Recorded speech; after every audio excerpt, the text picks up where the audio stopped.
बांगड़ घराने में उद्योगपति और वेस्ट कॉस्ट पेपर मिल सहित 1 दर्जन से ज्यादा कंपनियों ने डायरेक्टर श्री कुमार बांगड़ आज अपनी जन्मभूमि डिडवाना के दौरे पर रहे। इस दौरान उन्होंने शहर के प्रबुद्धजनों से सीताराम बाग में मुलाकात कर डिडवाना शहर के विकास सहित अन्य मुद्दों पर चर्चा की। बांगड़ ने स्थानीय लोगों से शहर की मूलभूत आवश्यकताओं सहित अन्य जरूरतों के बारे में जानकारी ली और गणमान्य लोगों से डिडवाना के विकास के लिए प्रपोजल भी लिए। श्री कुमार बांगड़ ने नगर के समाज सेवियों और अन्य सामाजिक कार्यकर्ताओं के साथ मुलाकात की। इस मौके पर बांगड़ ने प्रबुद्धजनों को आश्वासन दिया कि डिडवाना के विकास के लिए जिस तरह बांगड़ परिवार हमेशा से तत्पर रहा है, उसी प्रकार आगे भी डिडवाना के लोगों को जब भी कोई जरूरत होगी तो बांगड़ घराना हमेशा तैयार रहेगा और भविष्य में भी डिडवाना के विकास में कोई कसर नहीं छोड़ी जाएगी। राजस्थान शिक्षक संघ राष्ट्रीय जिला अलवर के सानिध्य में रविवार को बिजली घर चौराहे पर जरूरतमंद लोगों को गर्म वस्त्र वितरित किए गए।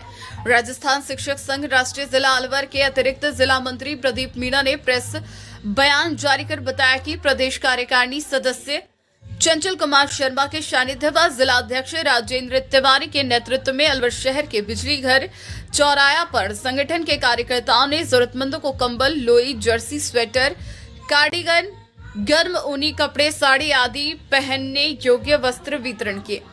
प्रदेश कार्यकारिणी सदस्य चंचल कुमार शर्मा ने बताया कि संगठन सामाजिक सरोकार के कार्य में विगत 12 वर्षों से सर्दियों में कोरोना काल को छोड़कर लगातार वस्त्र वितरण कार्यक्रम संगठन के कार्यकर्ताओं के सहयोग से कर रहा है। इस वर्ष भी बड़ी संख्या में अलवर के जरूरतमंद नागरिक लाभान्वित हुए। इस कार्यक्रम में चंचल कुमार शर्मा, राजेंद्र तिवारी, ओम प्रकाश सैनी, मदन मोहन शर्मा, शेर सिंह मीणा, प्रदीप मीणा, वीरेंद्र शर्मा आदि कार्यकर्ताओं ने सहयोग प्रदान किया। राजस्थान शिक्षक संघ राष्ट्रीय सामाजिक सरोकार में अग्रणी भूमिका निभाता है। इसी परिप्रेक्ष्य में अलवर जिले में विगत 12 वर्षों से कोरोना काल को छोड़कर के शिक्षक संघ राष्ट्रीय सर्दी में जब भी सर्दी पड़ती है तो हम वस्त्र वितरण कार्यक्रम करते हैं। आज भी बिजली घर चौराहे अलवर पे सभी संगठन के कार्यकर्ताओं ने आज वस्त्र वितरण कार्यक्रम किया, जिसमें ऊनी कपड़े और साड़ियाँ, कंबल आदि आज हमने वहाँ पर वितरण। धर्मनगरी नौगावा में नववर्ष के स्वागत व बीते वर्ष को अलविदा करने के लिए विशाल भजन सरिता का आयोजन श्री हनुमान सेवा समिति नौगावा द्वारा बस स्टैंड स्थित श्री हनुमान मंदिर में किया गया। भजन सरिता में उमड़े श्रद्धालु भजनों धुन पर नाचने झूमने लगे। श्री बाल हनुमान सेवा समिति नौगावा के नाम दरोगा ने बताया कि इस वर्ष 9वीं वार्षिक विशाल भजन सरिता का आयोजन श्री हनुमान मंदिर के प्रांगण में किया गया। श्री बाल हनुमान सेवा समिति के द्वारा श्री हनुमान मंदिर को भव्य तरीके से श्रृंगार किया गया है। मंदिर को फूल मालाओं से सजाया गया है। भजन सरिता में सीमा ठाकुर, लक्ष्मी गोला और पप्पू गोला मधुर भजनों की प्रस्तुति दी गई, जिसमें मेरे खाटू श्याम, सजा दो घर संसार, मेरे राम आए हैं, सब तीर्थ होते हैं, माँ बाप के चरणों में आदि भजनों पर श्रद्धालु आनंदमय उठे। इस दौरान राजेंद्र सोनी, मुकुट गोयल, संजू चौधरी, बंटी जैन, श्यामवीर पटेल, राजू चौहान सहित अन्य लोग मौजूद रहे। राजगढ़ मचाड़ी सड़क मार्ग पर स्थित गायत्री शक्तिपीठ मंदिर पर 51 जोड़ों के साथ अयोध्या में 22 जनवरी को होने वाले भगवान श्री राम की प्राण प्रतिष्ठा को लेकर गायत्री महायज्ञ एवं भगवती हॉल के लिए भूमि पूजन का कार्य मंत्रोच्चार के साथ विधि पूर्वक संपन्न हो गया। कार्यकर्ता बिना सर्राफ, प्रीति विजय, प्रेमलता मामोड़िया ने दी। इस अवसर पर विश्व में अमन, चैन, शांति बनाए रखने के साथ मर्यादा पुरुषोत्तम भगवान श्री राम एवं मां गायत्री को महायज्ञ विशेष आहुतियां दी गई तथा माता भगवती के सत्संग हॉल का भूमि पूजन देव कन्याओं द्वारा किया गया। यज्ञ का संचालन परिवारजक चेल्सी खंडेलवाल एवं सुनीता शर्मा द्वारा किया गया। इस अवसर पर प्रदीप महावर, मुरारी शराफ, महेश गोयल, अजय यादव, मीना खंडेलवाल सहित सैकड़ों श्रद्धालु मौजूद थे। नव वर्ष 2024 की शुरुआत हो चुकी है और लोगों ने बीते साल 2023 को अलविदा करते हुए साल 2024 का स्वागत किया है। इस मौके पर अजमेर शहर में भी होटलों, रेस्टोरेंटों, पब्लिक पैलेसों के अलावा कई जगह लोगों ने नव वर्ष की आदम लोगों ने मंदिरों और दरगाहों में इस जश्न को मनाया। नव वर्ष पर विभिन्न प्रोग्राम हुए, जगह जगह खुशियां मनाई गई।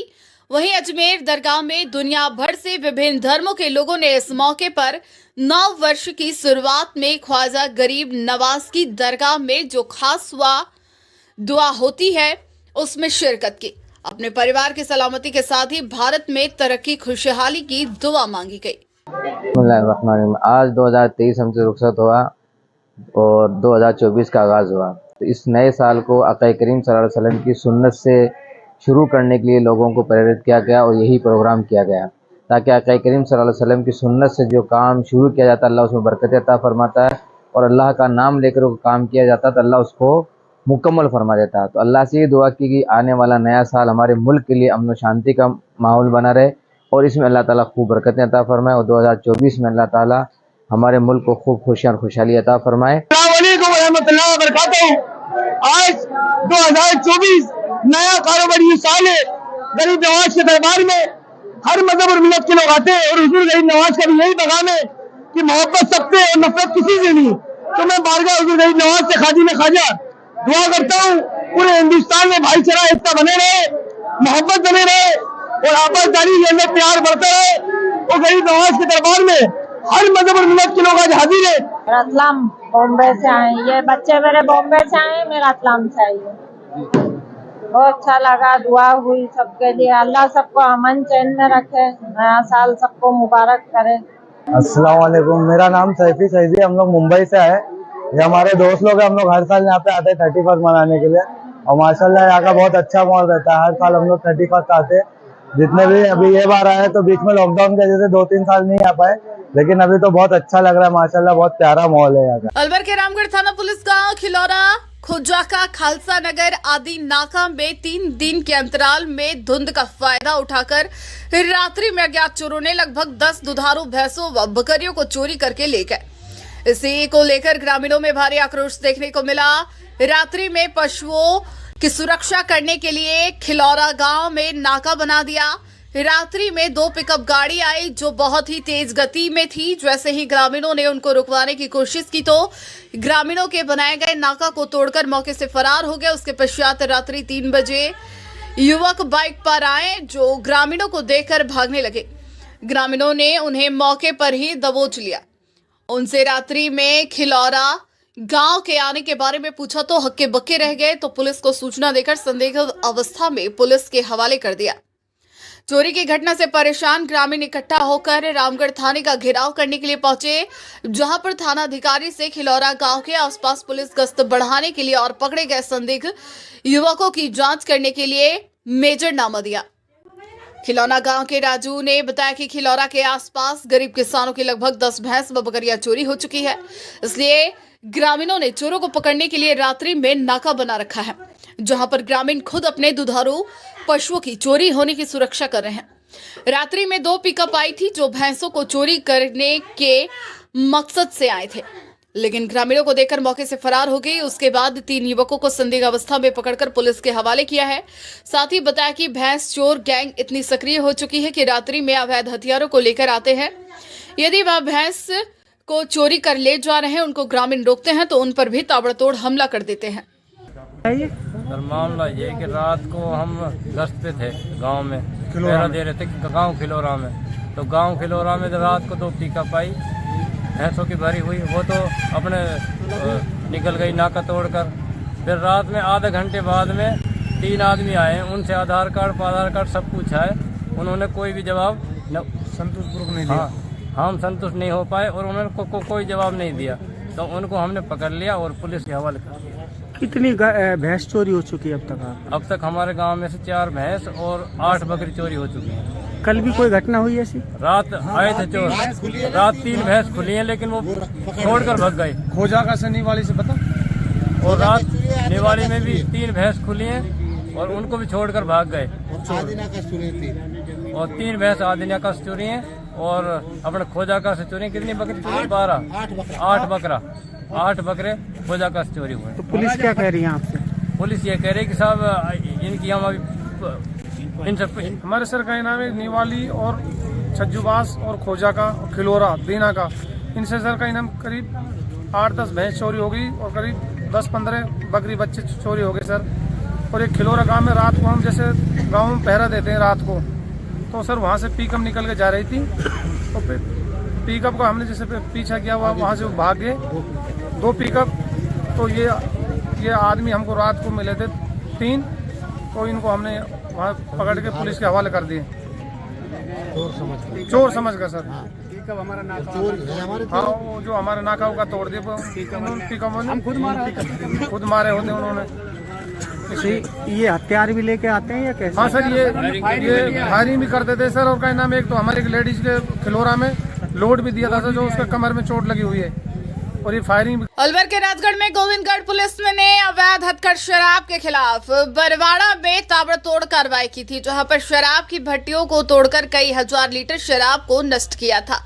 इसी दौरान गांव की महिलाओं व पुरुष ने पुलिस पर ताबड़तोड़ हमला कर दिया था, जिसमें सरकारी गाड़ी के शीशे टूट गए थे व पुलिस चालक के बीच चोट आई थी। इस मामले में गोविंदगढ़ पुलिस ने बड़ी कार्रवाई करते हुए 24 घंटे के अंदर ही सरकारी गाड़ी को तोड़फोड़ करने वाले व पुलिस के साथ मारपीट करने वाले मास्टरमाइंड आरोपी जनरल सिंह को गिरफ्तार किया है। इसके अलावा 2 नाबालिगों को निरुद्ध किया है। आरोपी जनरल सिंह के खिलाफ विभिन्न थाना में एक्साइज एक्ट के तहत मामले दर्ज है। इसके अलावा रामगढ़ थाने में पॉक्सो एक्ट में भी आरोपी के खिलाफ मुकदमा दर्ज है। आरोपी को पकड़ने में मुख्य भूमिका कांस्टेबल राजेश की रही है। पुलिस में मुख्य आरोपी जनरल सिंह व अन्य को राजकार्य बाधा व मारपीट की अन्य धाराओं में गिरफ्तार किया। परसों अवैध शराब के विरुद्ध कार्रवाई के दौरान घटनाक्रम हुआ, जिसमें पुलिस की गाड़ी क्षतिग्रस्त हुई थी और चालक के साथ मारपीट की घटना हो गई थी। उसमें कल दिनांक को मुख्य आरोपी जनरल सिंह को गिरफ्तार किया गया है और आज प्रातः घटना में नामजद 2 आरोपी जो विधि से संघर्षरत किशोर हैं उनको भी निरुद्ध किया गया। इस प्रकार से कुल 3 आरोपी जो नामजद हैं उनको अब तक पुलिस ने पकड़ लिया है। आज माननीय न्यायालय में पेश किया जा रहा है। सर, कुल कितने आरोपी थे मारपीट में? करीबन 7-8 लोगों का इन्वॉल्वमेंट है उसमें, जिसमें महिला और पुरुष दोनों शामिल है। विकसित भारत संकल्प यात्रा की गाड़ी कस्बे के राजकीय बालिका उच्च माध्यमिक विद्यालय में लगे शिविर में पहुंची। शिविर में विकसित भारत को लेकर केंद्र सरकार द्वारा चलाई जा रही जन कल्याणकारी योजनाओं के बारे में अधिकारियों ने लोगों को जागरूक किया और कहा कि वह योजनाओं का लाभ उठाते हुए विकास कर सकते हैं। ब्लॉक मुख्य चिकित्सा अधिकारी डॉक्टर रामस्वरूप मीना ने आयुष्मान कार्ड बनवाकर योजना का लाभ उठाने की बात कही। शिविर में योजनाओं से सीधा लाभ दिलाने के लिए रजिस्ट्रेशन कर जोड़ा गया। वक्ताओं ने केंद्र सरकार की ओर से चलाई जा रही उज्ज्वला गैस योजना, आयुष्मान भारत योजना सहित अनेक योजनाओं की जानकारी दी।